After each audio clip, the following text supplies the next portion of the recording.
Okay, so I think it's recording, right? It's Yes, it looks yeah. like it's recording. Yes. Okay, so it's my pleasure to speak with you. First of all, to speak with you. The second thing, it's really nice that you agreed to do an interview. So thank you. Very welcome. Uh, yeah. So the previous interview, I interviewed this voice teacher that I told you. Yeah. And okay, so Ash Morgan, it's a really nice to speak with you. So you were in the Voice season 2, The voice you do, yeah, yes. the Voice UK, yeah. So uh, I checked again, and you work with kids with special needs, right? I used to, yes, I used to for when during the time I was on The Voice. That was what I did, yeah. Which was Ah, yeah. yeah. I worked also like for 1 year with in some place with old people, but with Okay. so it was a very interesting, this experience. It makes you more, I don't know, I don't know what it makes you, but maybe more humble or more like nice, more accepting, the Absolutely, yeah, yeah. Yeah. yeah. So now you don't do this kind of Um, no, I work with sort of alongside the government in Wales, in the country that I live in. okay. Um, with based in community projects, and so I work with mostly older people, but Ah, sometimes young okay. people as well, people with additional needs, communities generally. But I'm very busy because I'm doing all of my music stuff along Okay. alongside Ah, this. So okay. asking, yes. Mm, okay. Mm. So when I want to ask you, when did you start singing in general? Um, well, I guess I probably started singing before I can remember starting to sing.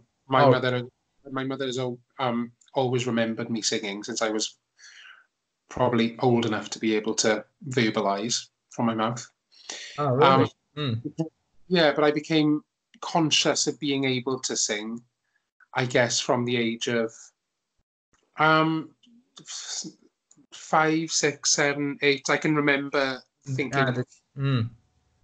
and really enjoying singing from that age. So I was very young, yes. Very young. Okay. So it's important then to sing to be a good singer, do you think one must sing from really young age, in your opinion?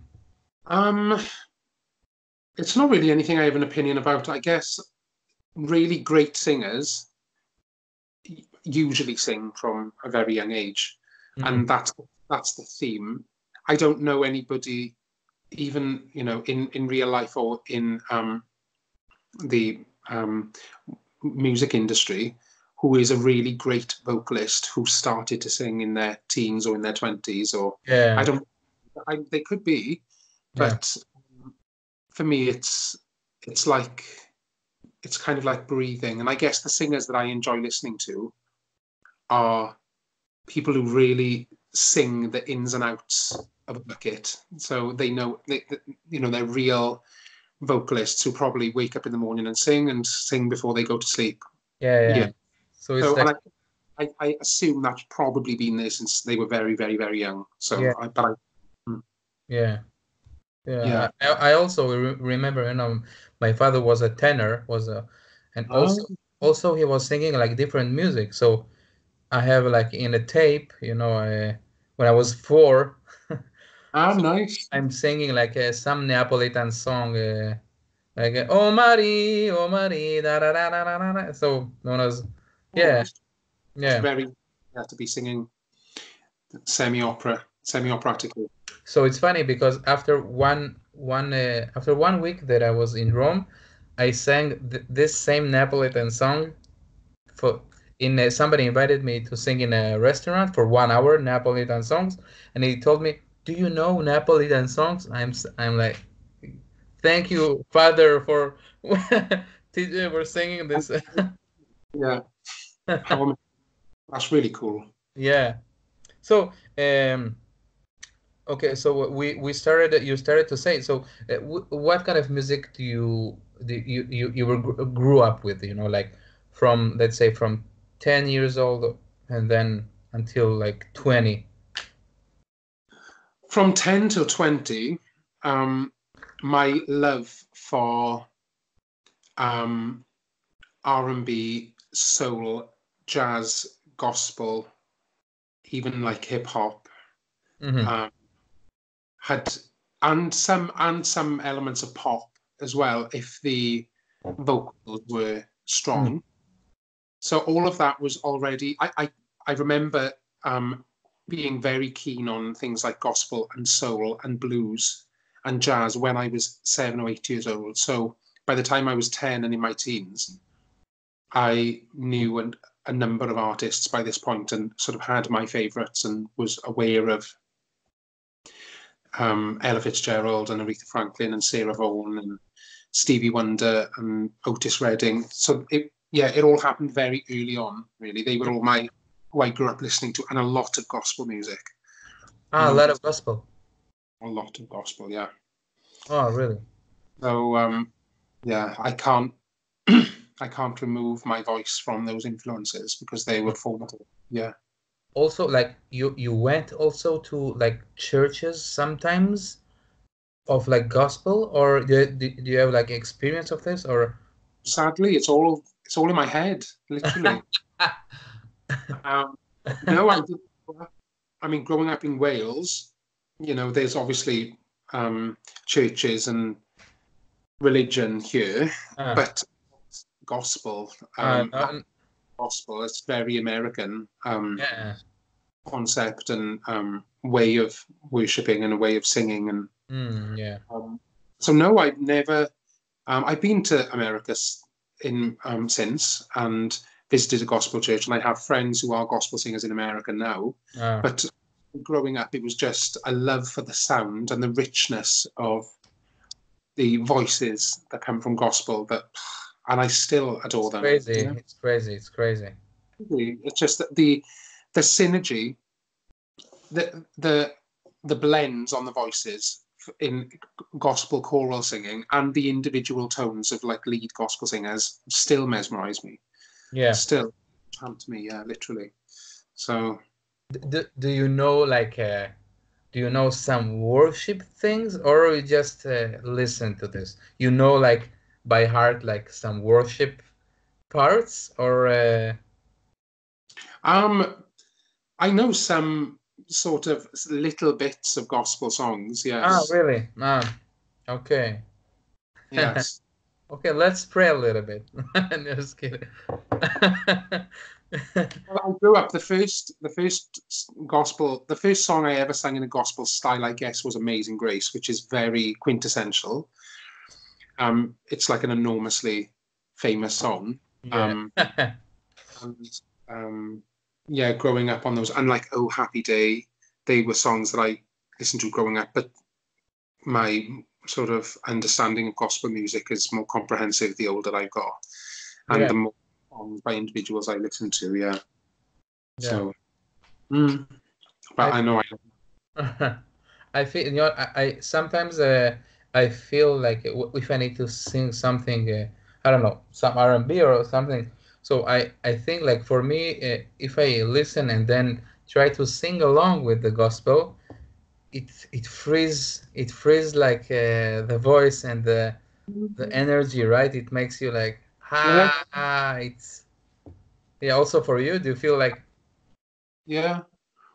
It's very empowering, and there's a lot of space um, for vocal experimentation.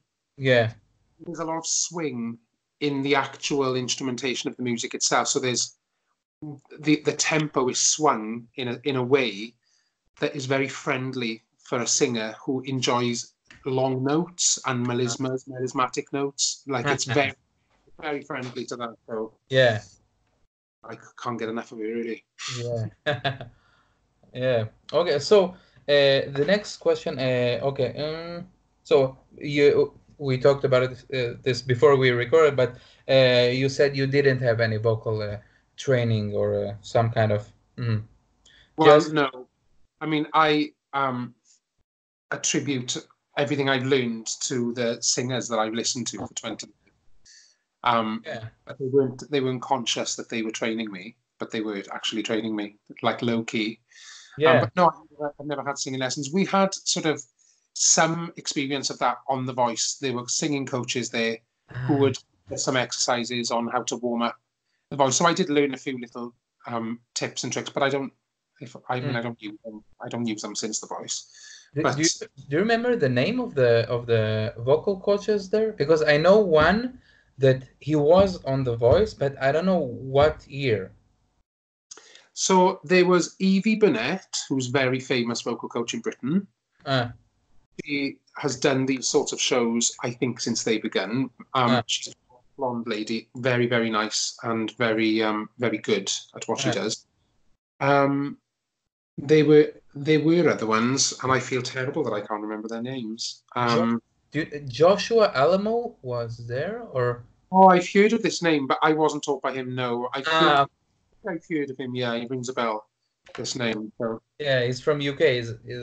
First of all, he's an amazing person. This is a great vocal coach. You know, it's very very interesting person. Yeah. uh, So he was on The Voice, but I don't know what year. So I don't know. okay. Probably not. Yeah. Yeah, So basically, your coaches were Stevie Wonder, Ella Fitzgerald, and all. Yeah. Yeah. absolutely. I would listen to them um, and learn how to and just try and learn how to sing like them, whether it Yeah. be breath control or manipulating my vocal cords or manipulating my mouth to get different tones. Um, Hmm.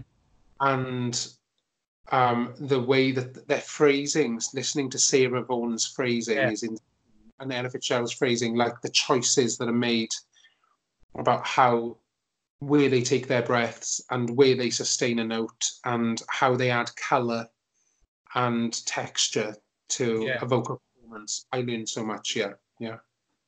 Yeah. It's it's I think like also like in my opinion like I think like a great singer can be only if you are a great listener, huh? You can say because you listen and then you do listen and then Mhm. it's continuous listening and It's an equal relationship. You yeah. have to listen as much as you. Um, I very rarely sing along if I listen to these singers. I'm just sort of sat there with my mouth open in awe. I don't sing along because unless I'm, driving in a car and then the context is different. But I especially love live performances. That's my thing. Ah, really? Mm. I adore watching live performances because it gives you the real impression of that singer's ability and the emotions and Mhm. everything. Yeah, listening to a recording is great, but it can be manipulated. So Yeah, it doesn't give me the same energy as a live performance. And watching live gospel is crazy. yeah. There, Yeah. Uh, okay, so okay. I think okay. So the next question is related to this topic. So I've heard you sing, you know, and you have a great ability to do the riffs and runs for of the R&B. So uh, like sorry. Do you think somebody can learn it? Like, do you think that somebody can teach riffs to somebody that doesn't do this like naturally? well, I never used to think that it was possible until I learned that it was possible because I have a great friend, one of my very closest friends, who Okay. is a beautiful singer, whose tone of voice I would cut a leg off for. Um, her name is her name is Alice Williams, and her voice is exquisite. It's one of my favourites. Okay. And she didn't really used to do all of the melismatic stuff or any of the riffs and runs. And I met her on The Voice. She was on The Voice, the same cycle as me. Uh, And since we've known each other, I think it's fair to say that we've influenced each other's musical development and each other's voices. And I haven't taught her how to do riffs and runs, but I think maybe she's been influenced and she does them really well now. really? Yeah, and there have been other people who I have taught small riffs and runs just to be able to me, the teaching is in your head. It's not really here. It's more psychological, about seeing shapes and, splitting a single word into 6 notes and doing it slowly and gradually getting faster and getting faster. It's like exercise. But, and I think if you listen to somebody, I think we are capable of an enormous amount if we study enough and if we listen enough, generally. And singing with riffs and runs isn't in my DNA, I don't think. From, living in the village in Wales, it's not. It's Wales is full of singers, but not people who sing like me. The people who sing in a much more choral British way. But like the we have this phenomena called male voice choirs in Wales, and we've got so many thousands and thousands of the age of 70 and 80, 90 years old, all singing beautifully. But it's a testament to me listening to singers who do the riffs and the runs and the melismas, that which is the reason why I do them now. So I think you can learn, but I think you have to have a foundation. You have to have something. Yeah. Be able to expand upon. If somebody's tone deaf and can't sustain and can't visualize the notes in their head, I think it's a real struggle then. Yeah. I guess. Yeah, it's interesting. Yeah. So, okay. So you sang in front of Tom Jones, right?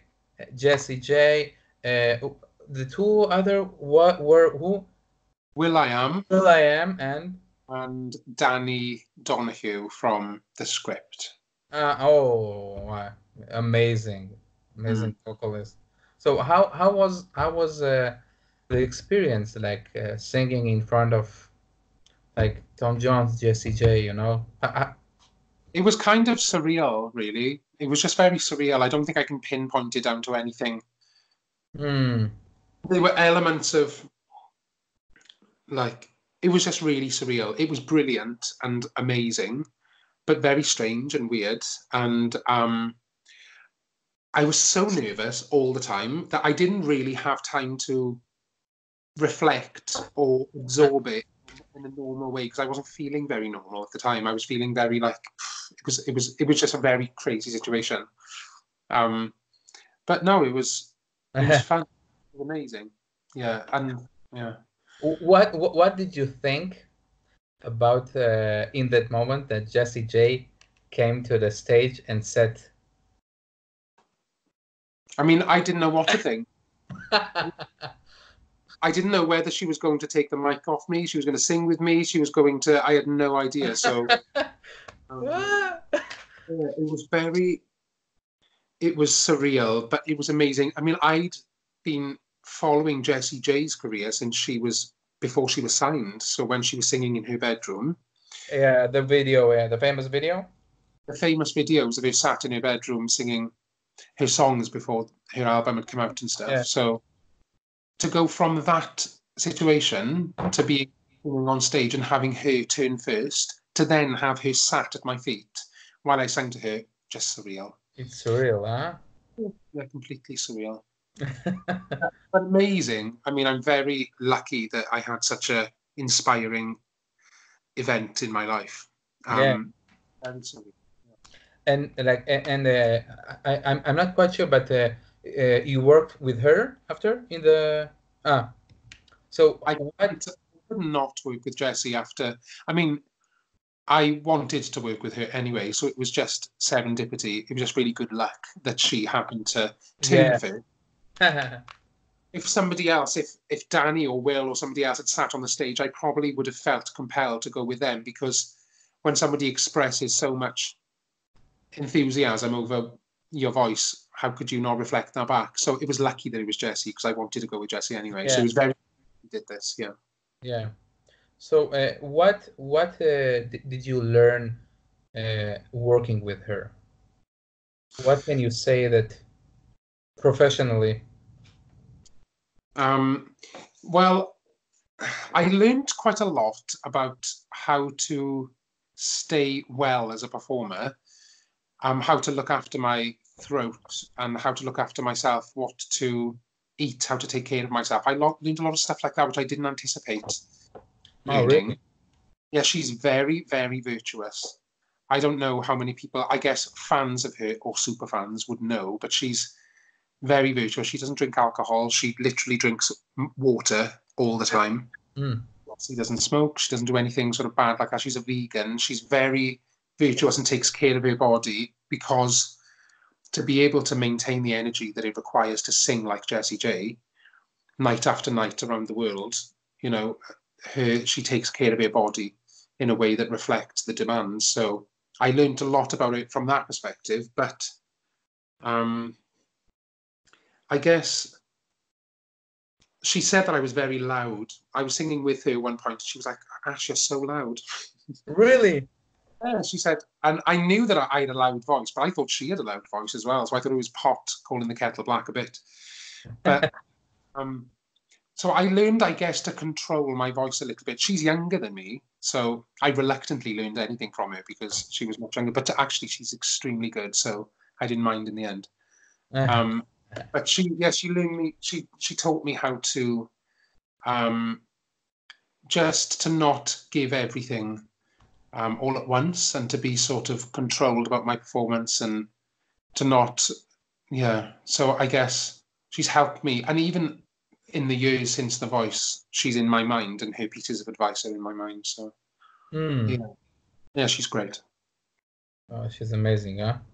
She, It was interesting to riff with her. yeah, You know? an amazing riffer. Yeah, our riffs and runs are not the same, Yeah, but yeah, yeah, yeah. they are similar, and we Yeah, could probably do anything that the other one did. So we could yeah. probably, I think we're master copiers. But she's incredible. She's got lots of gifts. It's not just her agility there, but it's her control and her tone and her power and her range. She's like, she ticks a lot of boxes. And I've never heard Jessie mess up ever. And Yeah. she always sings live. Always sings It's live. like accurate as, I don't know, like a Swiss clock, you know, like Yeah, absolutely. She's yeah, perfect. She works very, very hard, and she yeah. rehearses, very thoroughly. Mm. So she's very prepared. I envy her. I'm much less organized than her, but by nature. So I think yeah, she's very disciplined, and I think that's Yeah. important. Mm. Mm. Oh, But okay. singing with her was a pleasure. What? Singing with her was an enormous pleasure, to have somebody who was very similar in age, who'd grown up listening to similar sorts of music. She grew up Yeah. listening to gospel, R&B, Yeah. soul, and to sing with each other, it's like almost like finding a soulmate who has had so many similar experiences to you that you can just talk for hours. We could just sing together. It was very Yeah, nice. just for hours, yeah. Wow, it's amazing. So I wanted to ask, did you also like I don't know, in the show also worked with like other judges or no, or just uh mm. Just the one that you picked. Yeah. Okay. Mm. Okay. So okay. Okay. So one question that is very interesting for me also is like when people are singing in a stage in front of people, they get awkward in the relation of the performance of what to do with the body. just to stand and sing, or really to look at some people, or what to do with the hands? What can you suggest to singers that are performing on stage after your experience really in The Voice, I guess the only sort of advice I can give is for people to get to grips with what sort of artist they want to be as soon as possible in their life. Somebody wants to be if somebody wants to be a pop artist, then they have to develop a certain sort of persona where they learn to dance and they learn to really engage with people, and they I guess that it's very difficult to answer. Yeah. Naturally, for me, I enjoy sort of using the stage, but I'm not particularly one who wants to stay straight out the lens of a camera, and I'm not one to be choreographed or to do any of this sort of stuff. Yeah. Not for me, really. So, yeah.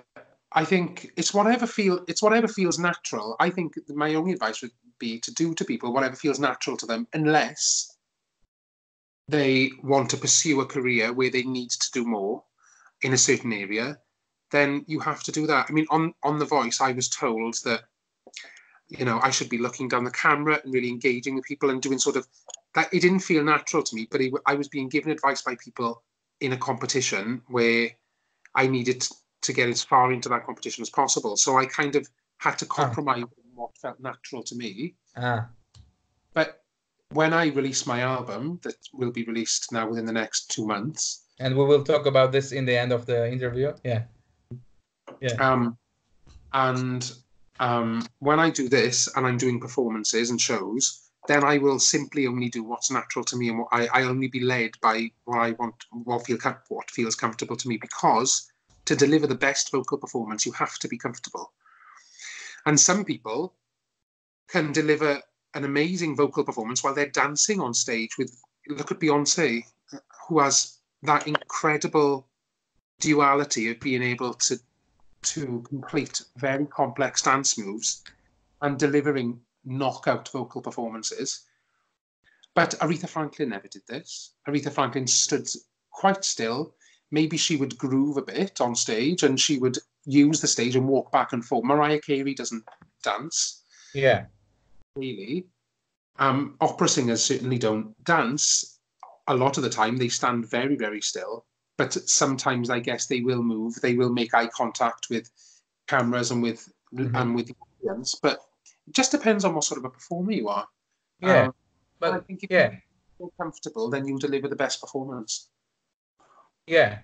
Let's say, let's say really like you have a stage, and there are people like sitting, and you start to sing, let's say the first song, Never Tear Us Apart.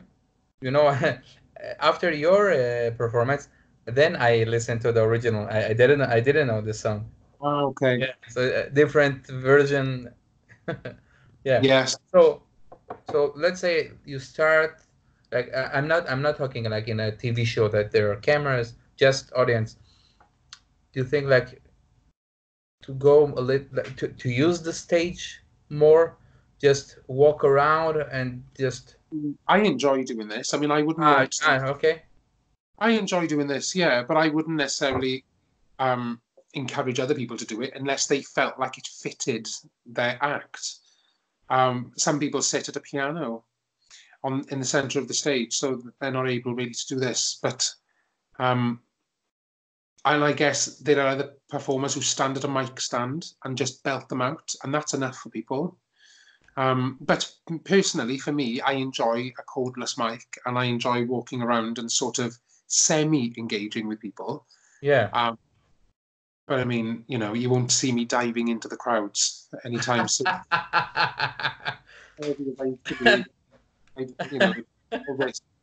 But Yeah, just whatever feels natural to people. I guess there's some performances where I would stand with a mic stand and I'll be completely rigid.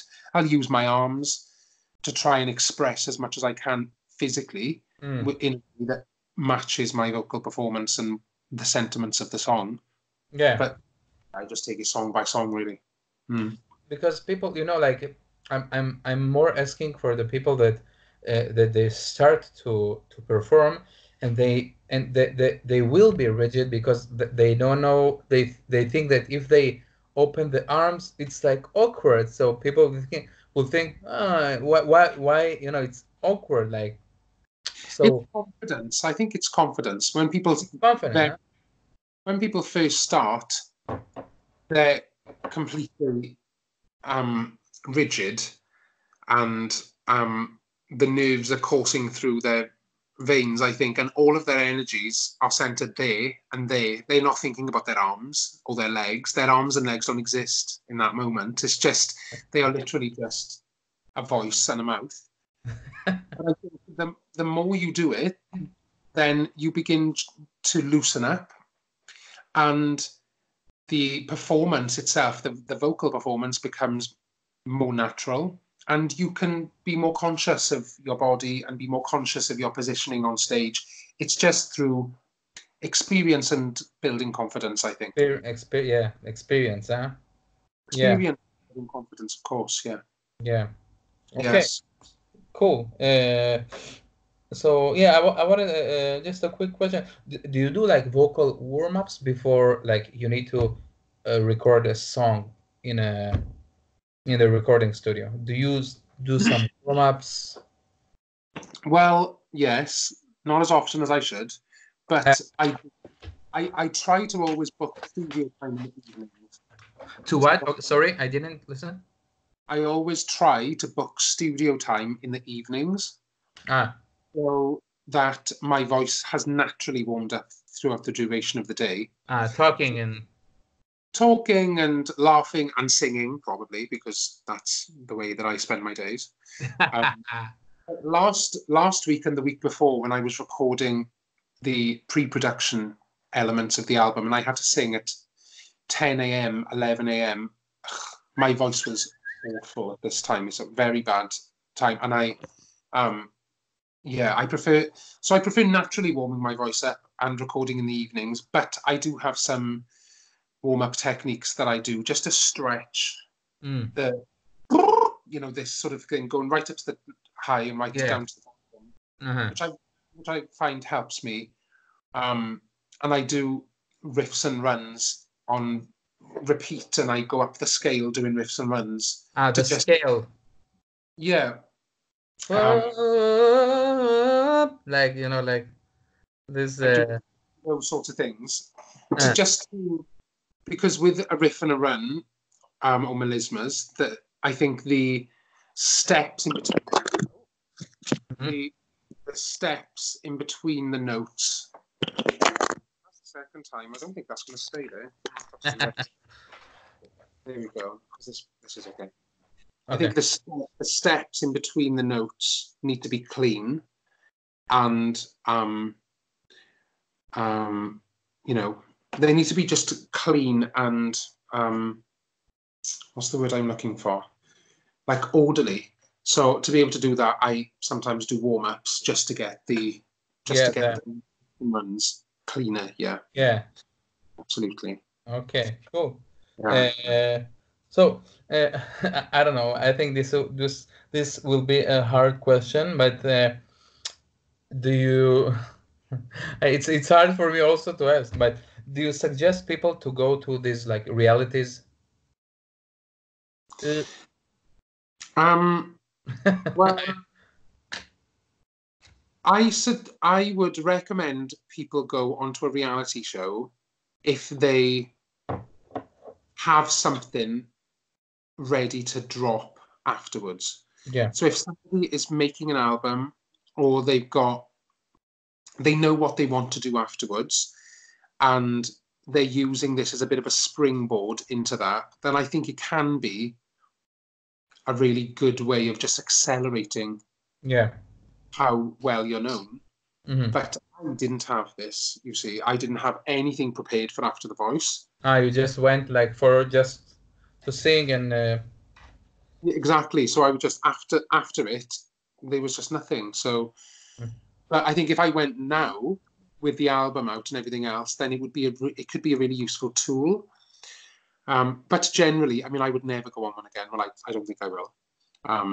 And I don't, I think they can be challenging experiences for people.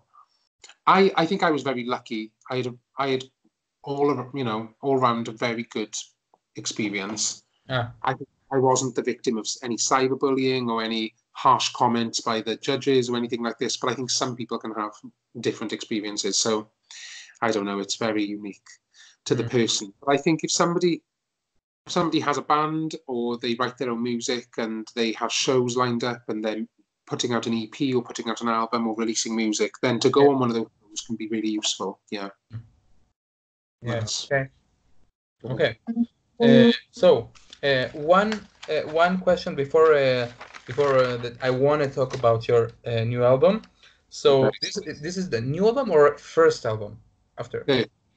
First proper album, yes. Yeah. Okay, so we talked about a little bit before, and I know you're interested in Armenian music. So how did you get into this Armenian music? Well, my best friend is Armenian, and is also British. So was born in Wales and grew up in Wales. Okay. And yeah, I met him in school when I was about 14. So maybe slightly earlier, and started to listen to Armenian music. Then it was obviously very surreal for me listening, even the 6/8 time signature, which is so prevalent in Armenian music, which isn't very prevalent over in the West. Even this I found very interesting, and all of the quantized pop notes in a lot of the pop music there. Yeah. And then when I was 20, I went to Armenia for the first time, which was an interesting trip. It was with him or like with him, just us. Nice. Okay. So it was in March.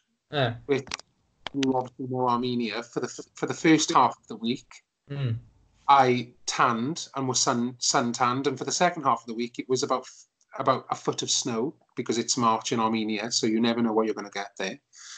And yeah, so it's being friends with Harmik, and just falling in love. And the older I've got, the more I've understand about Armenian music and the origins and folk music and komitas and the conservatoire out there and all of the artists that work out there. So I've got to learn a lot, and I've met a lot of singers now out there. So I'm very lucky. I've been out there 6 times now. Oh, 6 times. So I'm practically Armenian. So I just call myself Ash Morganian, I think. So yeah, no, I'm in love with the culture, and the food is great, huh? Say that again. The food is great. The food is great. Yes. Well, I don't eat meat, so. Oh, okay. So it's limited. I mean, I used to, so I have tasted all of the classic Armenian dishes, the meat ones, but yeah, I still love their food out there. I ate my first dolma in Armenia, which was a transcendent experience. Yeah. So, and the Lenten dolma even better. So yes, but no, I love the music, and Komitas is. I've learned a few of his songs, and I just think that, I mean, they're so sad but so beautiful, so beautifully written, and I love other people's, Inga and Anush's versions of their songs, and Ala Lavonian, and Lena Chmamian, controversial, I know, but I love her version of Sarere Hovin Mernem so much. Like, it haunts me. But I know she's a controversial choice. But yeah, anyway, so love Armenian music. Yes. Yeah. When you were in Armenia, did you try the the green soda. Do you know the green soda? Yeah. Oh, yes, yes. I don't remember the name. You're not talking about the bright green alcohol, are you? No, no, no, alcohol. No, it's just like a green with gas soda. Like it's Oh, I probably have. yeah, probably have because it's like it made of some leaves. I don't know the name. It's like something especially like for in Armenia in this area. I don't know. It's amazing. It's like mint, but it's not mint. It's like different thing, but But not. I'll ask yeah, Comic about it. No. yeah. You know, it's very famous. So yeah, and I've tried. I like the. I love the mountain tea. I've got bags of it in my home here. All of the thyme tea. So I drink this before singing a lot. ah The really thyme tea and the mountain tea with rose petals ah um and I also love their fruit compotes. Where the yeah big yeah yes with the fruits in the bottom. yeah So yeah good. yeah I could drink this all day. yeah Yes. yeah yeah. So So yes, a great. when is your next trip to Armenia? Comic heard you say this now. He would nag. He would nag me to go. I think I would have gone. I like sort of May and September in Armenia personally. I think they're lovely months. Otherwise, it's too cold and too hot. Yeah. But May and September are beautiful. April and May. Um, but I'm just too busy at the moment, so I'll probably go spring next year. Hmm. Probably. Yeah. Um, yeah, I'd like to go. I need to see Sirusho sing live, so I want to go there when she's singing live. Who? Sirusho. Ah, Sirusho. Yes. I need to. She's a very unknown, underestimated vocal master. She is a master, and I've followed her career for 20 years. Really? Um, So, hmm. she's I, yeah, she's insane. She's the Beyonce or the Jessie J of Armenia. She's really? I know like she was in the Eurovision a couple of years ago. I don't remember, but I will listen this year. I will write Sirusho 2019. It's interesting. Yeah. she's when she does the jazz scat, the sort of Armenian jazz scat. Hmm.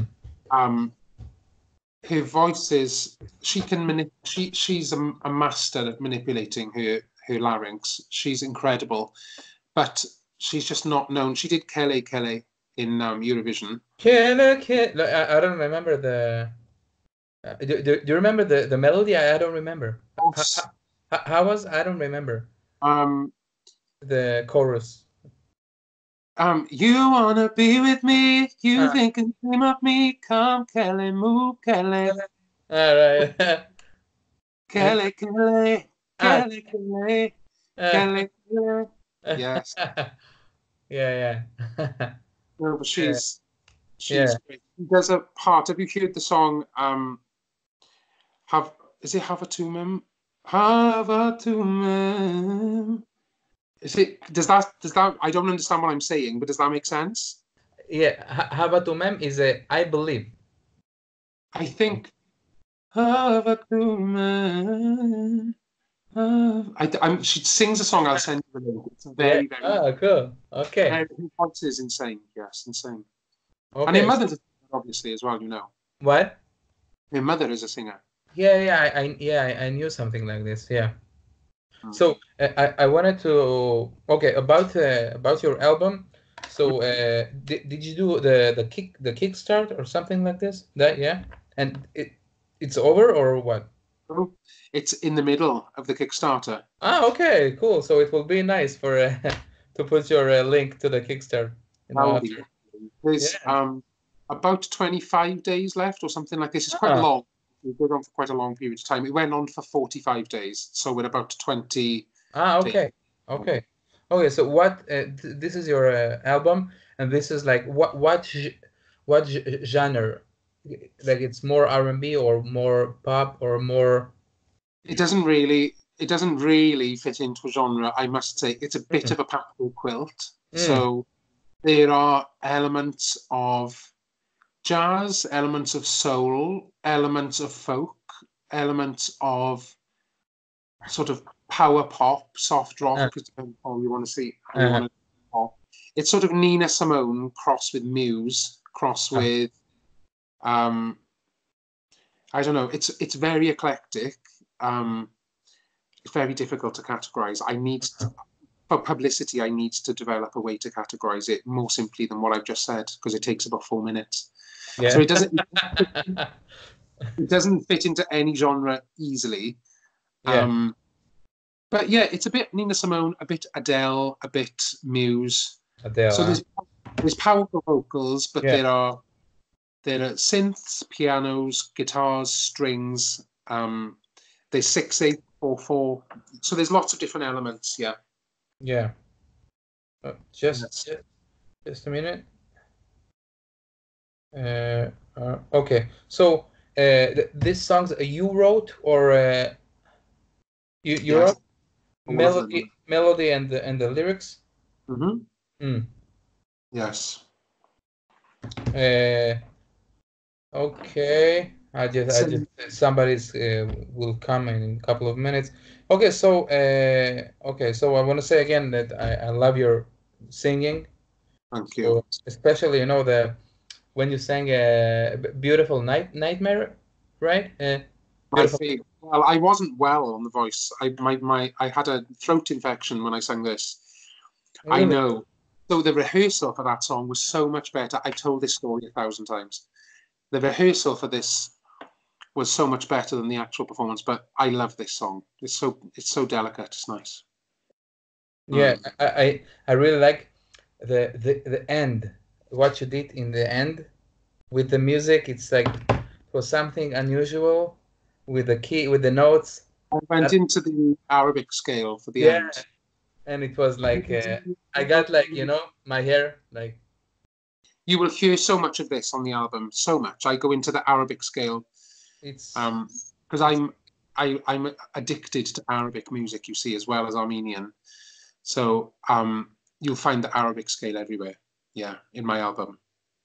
It's amazing, So this album, people can buy like online, or they will be able to. People can support the Kickstarter by purchasing their album early. Okay. They can pledge on the Kickstarter page, or transfer me money into a PayPal account, and then I will send an album anywhere in the world signed. Okay. And there's more information on my Facebook page, Ashmore Official, and I'm on Instagram and Twitter, although Instagram and Facebook are much more active than Twitter. And I'm obviously on YouTube as well, and there's a little video on there with the link to Kickstarter, so not difficult to find this information if anybody wants it. But yeah, in a couple of months it'll be out, and I just hope people enjoy it. Yeah, it's very original, and it's very unique sound, but I've spent a few years writing a lot of songs on this album, so yeah. I'm more looking forward to hear the pop and maybe R&B, but with the Arabic, like sometimes you hear these unusual things and then you get the hair like, what the fuck, It's so yeah. Okay. Ashley, like anything. Ash, you're the second person that I call Ash. My brother and you're my brother's Ashok. Yeah, Ashok. Yeah. Nice. Okay, man. So thank you for the interview. So I will upload. I will put the links to your to the Kickstart, and let everybody enjoy your music and singing. Thank you very much, Tigran. All right, man. So have a great day, and we'll be in touch. Okay. Speak to you soon. All right, man. Okay. Take care. Yeah. Bye.